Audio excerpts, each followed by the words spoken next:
Something just dawned on me. I'm stuck in California for the weekend, right? Because Friday I had a load lined up, ready to go. Easy 1-2 pickups in the same area, head back to Florida. And at the last minute, they canceled it because they didn't have enough product.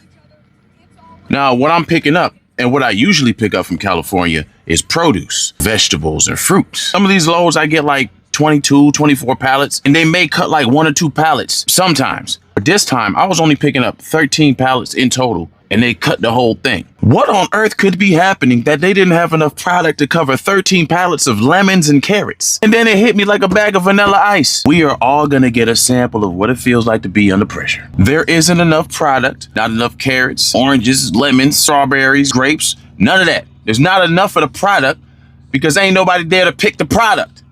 Because they're in fear. Probably not even in fear of being actually deported. There probably is fear. But more so annoyance, because I'd be annoyed as fuck if somebody came to my job and be like, show me your papers. Fuck you mean show me your papers? I feed you, bitch. Just because it's not happening to you don't mean it won't affect you. And I forgot I already knew that. I'm just speculating. I don't know what's going on for real. But if I was a betting man. 28% of farm workers in Texas and 49% of farm workers in California haven't showed up for work. That means if they don't go back to work, food is about to be extremely scarce and extremely expensive, and there's only one group of people to blame. Donald Trump has already wrecked the U.S. economy. What's happening right now across the country is that foreign workers, who of course are not documented, they're terrified of being deported, they have decided to not show up to work, which according to farmers across the country is resulting in a massive issue because there's nobody to do the work. In California specifically, it is the peak of citrus harvesting season, and unfortunately, a lot of the workers that they hire, again, undocumented workers, are simply not showing up. So there's nobody to pick the citrus, and it's just sitting out there in the fields, and they're warning now that this could very quickly lead to a massive shortage across the country.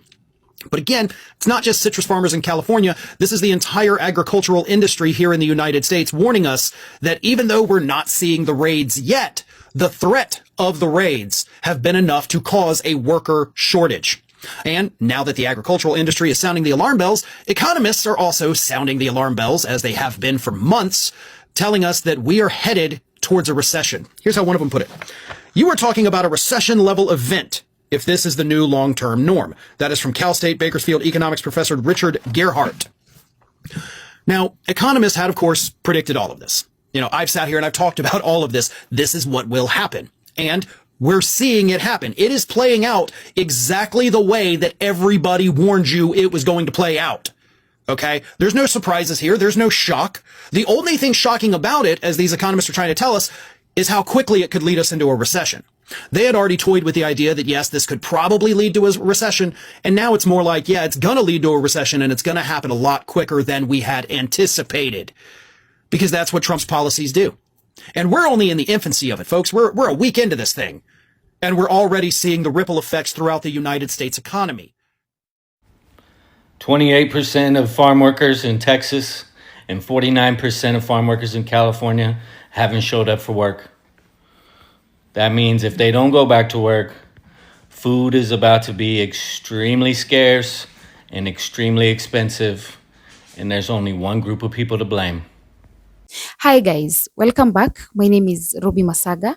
Today I want to react to the news that 75% of immigrants, farm workers, are not showing up to work. And the majority of them are actually Latinos. They are not showing up to work because of fear of being deported. And guess what, guys?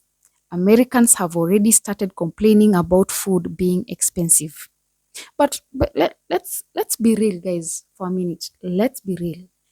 Is this not what you guys wanted? For years, you've always complained. You've complained. You've always said that you want immigrants out of America. So why are you even complaining now? Not even a week has passed. It's less than a week. So tell me, if all immigrants are deported back to their home, to their countries, how are you people going to survive if you've already started complaining now? Because worse is coming. Let's be real. The worst is coming. Bro, I just spent $8 on a damn tomato. A tomato. Why the hell is food so expensive now? Well, let's see. Farms don't have workers, crops aren't getting picked, supply is down, and prices go up. What do you mean farms don't have workers? I mean 70% of farm workers were foreign-born, a huge chunk undocumented, and now they're gone. Either deported or too scared to show up. Well, maybe if they came here legally, yeah? And how do they do that, Randy? Do you know how long it takes? A few months? Try years. Even farm worker visas have massive backlogs, and that's even if they qualify. Meanwhile, farmers needed those workers yesterday. Why didn't Biden fix it? You're joking, right? Biden tried to speed it up so more workers could come in the right way, but people freaked out, so Donnie Doofus scrapped it. So what, now we're just out of food? Not out, just more expensive. Farms can't harvest without workers, so crops rot in the fields, supply drops, and prices spike. And that's before you even factor in transportation costs. Can't they just hire Americans? Yeah, for about triple the pay, which means that tomato would have cost you $15 instead of $8. What about machines? Can't we just automate it? Randy, those machines are millions of dollars each. Plus you think a machine can gently pick a ripe strawberry without crushing it? This is insane. So what's the plan? There isn't one. Just higher grocery bills, fewer farms staying open, and maybe in a few years, imported food costing even more. So you're saying I should have bought a greenhouse? No, Randy. I'm saying you should have voted like you actually live in this country. 75% of farm workers in California alone, did not show up to work today. A lot of these are undocumented workers. But there's also a percentage of them that are not showing up to their shift in solidarity. California produces and exports the largest amount of citrus fruits, strawberries, grapefruit, oranges, lemons, limes. You have grapes, you have artichokes. I see a lot of people on this app saying, oh, I'm having trouble finding a job and there's no jobs out there. But now there's going to be plenty of jobs. What I want to know is, what did Donald Trump think was going to happen? It is not just farms. These folks are roofers. They work on our roadways. They work in construction and drywall and paving. They do a little bit of everything. Be prepared for your fruits and your vegetables to drastically increase in price. We're not even a week into this new administration, and we're all in the find out phase. Now, even though I didn't fuck around, me and all of my friends that voted blue, we're in the find out phase as well, even though we didn't want to find out. We didn't fuck around, therefore we shouldn't be finding out. I'm seeing a lot of people that live in Mexico that are saying, don't come here.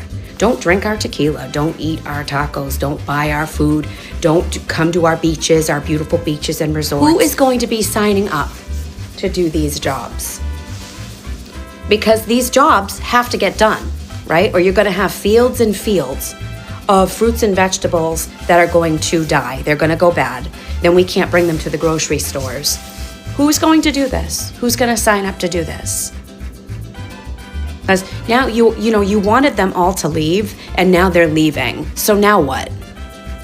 So this morning I wake up to find out that 75% of the farm workers are not showing up to work in California. This is exactly how you, documented, undocumented immigrants, and anybody who works alongside you all that supports you, this is how you show America exactly how much our economy depends on your hard efforts and work. Thank you so much for banding together to do this. It's about time that the rest of the people in the United States that are spoiled, rotten, rich understand that their disgustingly cheap food comes because of the fruit of your labors. I support you. Majority of these immigrants are the ones who do hard labor. Majority of these people, they never do this kind of, manual jobs. They don't. These immigrants are the ones who go to those farms to harvest. The ones who go to plant those things that you eat. So how will you people survive the moment all of them are deported? Because remember, Trump has a target. I don't know how many millions. I think 20 million. His target is deporting 20 million immigrants.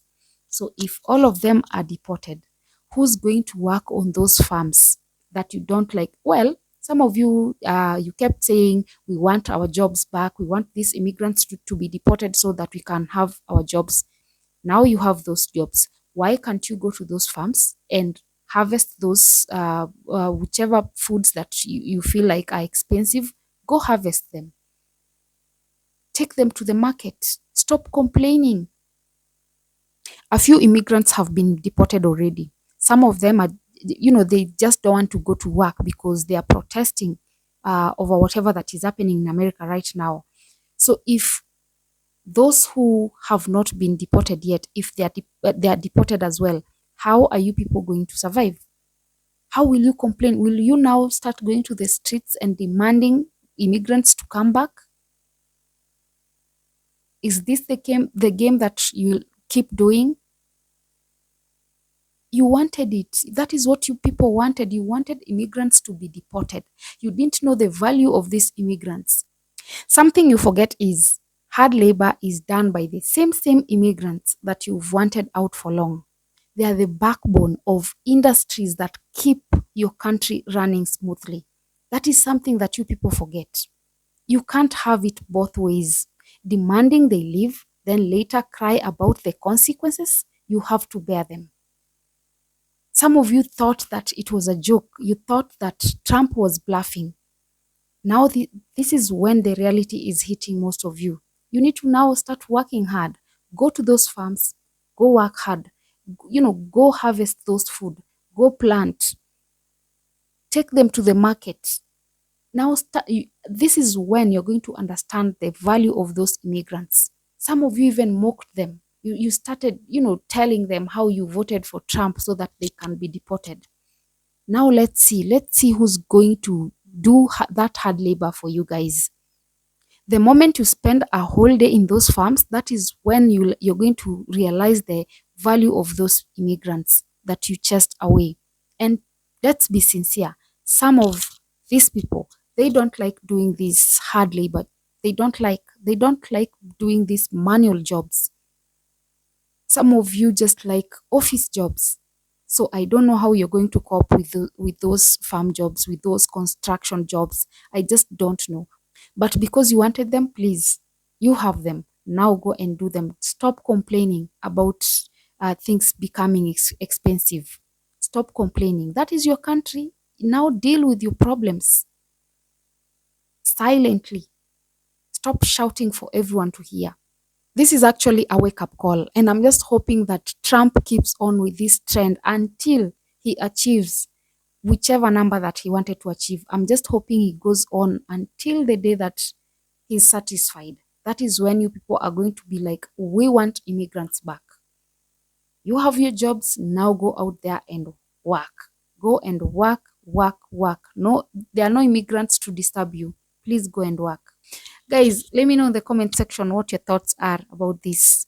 Do you think Americans should be complaining, or do you think they should be rejoicing that immigrants are now out of their country?